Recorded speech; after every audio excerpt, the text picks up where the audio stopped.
Est-ce qu'on pourrait créer un avion de ligne parfait? Un engin technologiquement irréprochable qui ne se cracherait jamais? Parce que ce serait assez pratique quand même. Tu prends un vol pour aller en vacances et t'es sûr d'y arriver en vie et pile à l'heure. L'aviation civile est déjà un business extrêmement lucratif. Mais concevoir un tel avion ferait passer le secteur dans une autre sphère. Le nombre de vols se démultiplierait par la confiance qui serait accordée aux compagnies de la part des voyageurs, et le problème des sécurités résolu, les constructeurs pourraient concentrer tous leurs efforts sur d'autres secteurs, comme l'écologie par exemple. Si on essaie de créer une liste des avions les plus sécuritaires, on trouve sûrement le Boeing 787, l'Airbus A350 ou encore l'A220. Mais en réalité, il est très difficile, voire même impossible d'élaborer un tel classement, de par plusieurs facteurs comme l'âge de l'avion ou bien son exploitation. Évidemment qu'un avion qui a fait très peu de vols, c'est forcément moins crashé qu'un avion qui a été beaucoup exploité, et il en va de même pour l'âge. Cependant, une chose que l'on peut faire, c'est regarder les causes les plus fréquentes des crashs. Pour entrer directement dans le vif du sujet, la première cause d'accident et que l'on voit pas mal ces dernières années, c'est une défaillance au niveau du train d'atterrissage et des pneus. C'est-à-dire soit des landing gears qui se déclenchent pas, soit des pneus qui éclatent au sol. On a par exemple le vol JetBlue 292 qui au décollage n'a pas pu rétracter son train d'atterrissage et pour cause, il était tourné de 90 degrés par rapport au sol.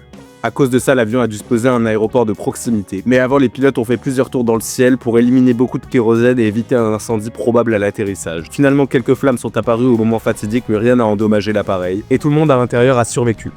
Le deuxième cas, c'est celui du vol US Airways J702 qui a eu lieu en 2014. Là, au moment du décollage, les pilotes annulent la procédure alors que l'avion est déjà en train de rouler. En effet, ils ont constaté un problème technique et peu d'instants après, le pneu du train d'atterrissage avant a éclaté. L'avion se retrouve avec son nez en contact direct avec le sol et la procédure d'urgence s'est enclenchée. Ici, encore une fois, tout le monde survit heureusement.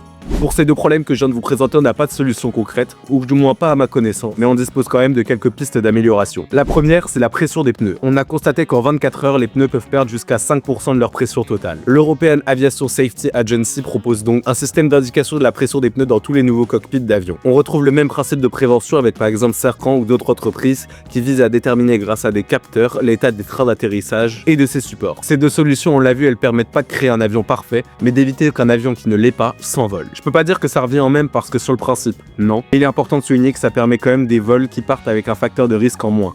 Dans l'idée, si ça peut pas arriver en l'air, l'avion est sécurisé, je pense.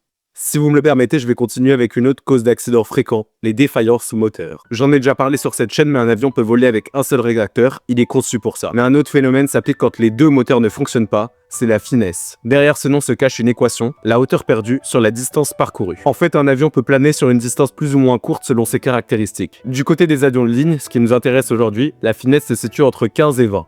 C'est-à-dire que pour 1 km perdu, l'avion va pouvoir effectuer 15 km. Autrement dit, vu que l'altitude de croisière d'un avion est de 10 000 mètres environ, il va pouvoir parcourir au moins 150 km pour trouver un aéroport proche en cas de défaillance des deux moteurs. Cependant, cela n'empêche pas de créer des accidents. Par exemple, le vol British Airways 38 qui a eu lieu en 2008 a eu de graves complications à cause du moteur. Je vais pas mal résumer l'histoire, donc s'il vous intéresse, vous pouvez aller voir sur Google ou sur YouTube pour avoir plus de détails. En gros, un avion a survolé des zones très froides. Le carburant n'a pas gelé, mais des petites gouttes d'eau si. Tout s'est bien passé jusqu'à l'atterrissage où celles-ci ont bloqué les réservoirs et empêché d'augmenter la poussée lorsque le pilote automatique et le capitaine l'ont demandé. En conséquence, l'avion a dû s'arrêter sur l'herbe, ne causant aucun mort, mais plusieurs blessés dont un grave. Donc ici le problème c'est le froid, et c'est sûrement l'un des problèmes les plus connus en aviation. En conséquence, de nombreuses solutions existent. Il y a par exemple des systèmes de chauffage électrique ou de revêtement thermique. Leur objectif c'est d'éviter l'accumulation de glace au niveau du moteur, et combiné à des systèmes d'alarme et des pilotes entraînés aux conditions extrêmes, ils permettent généralement d'éviter que de la glace en quantité trop abondante ne se forme. Un autre accident qui a eu lieu à cause d'un problème moteur, c'est le cas du vol United Airlines 232. Pendant le vol, le moteur central de l'avion tombe en panne, ce qui entraîne une défaillance des systèmes hydrauliques. En conséquence, un atterrissage d'urgence est ordonné, mais du fait de son extrême difficulté sans le moteur central, lorsque l'avion touche le sol, il se disloque et prend feu. Le résultat, c'est 184 survivants et 112 morts. Cet accident est tragique, mais a permis de faire s'accroître le niveau de sécurité dans les avions. Et ce que je viens de dire, c'est très important parce qu'aujourd'hui, selon l'administration fédérale de l'aviation, les moteurs sont extrêmement fiables. En fait, ils le sont à un point tel que la sécurité des avions n'est presque plus orientée autour d'eux, parce que comme pour les trains d'atterrissage qu'on a vu plus tôt, on se base ici sur une logique prédictive. Sans rentrer dans les détails encore une fois, je m'en excuse, on constate qu'il y a aujourd'hui un système de capteurs et de maintenance humaine qui s'appuie de plus en plus sur l'analyse des vibrations, de température, des tendances de consommation, des débris métalliques et des cycles thermiques pour retirer un moteur ou un module avant la panne grave. De cette manière, une fois de plus, l'accident est évité à l'avance. Pour cette partie, on a vu que 2 causes d'accident, mais si vous voulez m'en faire part dans les commentaires et si ça vous intéresse, je pourrais faire une vidéo plus détaillée et traiter de plus de problèmes techniques. Cependant, on va voir une dernière cause tout de suite et c'est, je pense, la plus intéressante à traiter. Cette cause, c'est l'homme. Parce que finalement, les défaillances techniques que je vous ai montrées ne sont une goutte d'eau par rapport au nombre d'accidents total. En réalité, au moins 70% des accidents sont liés à une cause humaine selon la FAA. On touche à quelque chose de plus philosophique ici. Et je sais que le mot peut faire peur à certains, mais je vais y aller étape par étape. L'homme est la cause de la majorité des accidents, car contrairement à une machine, il est faillible. Les causes peuvent être multiples. Un mauvais jugement, un moment d'inattention, ou une incapacité à faire un choix dans certaines situations. L'homme est le fruit de la nature, et la nature, l'opposition à la machine. La machine obéit et se prédit, la nature fait ce qu'elle veut et est aléatoire. En conséquence, l'homme n'est pas parfait, et d'ailleurs la notion de parfait n'existe pas chez le vivant. Le problème est qu'un avion a besoin d'un homme pour voler. Premièrement parce que sans, il perd tout son intérêt, mais aussi parce qu'actuellement, la majorité des voyageurs ne ferait pas confiance à un avion sans pilote. Ainsi, même si toutes les conditions sont réunies, même si l'avion arrive à un stade où il ne peut statistiquement pas être amélioré, il ne sera jamais parfait. À vrai dire, tant qu'un humain sera dedans, le facteur chance étant trop important, l'avion ne sera jamais 100% parfait. Alors la solution est-elle de créer un avion sans pilote?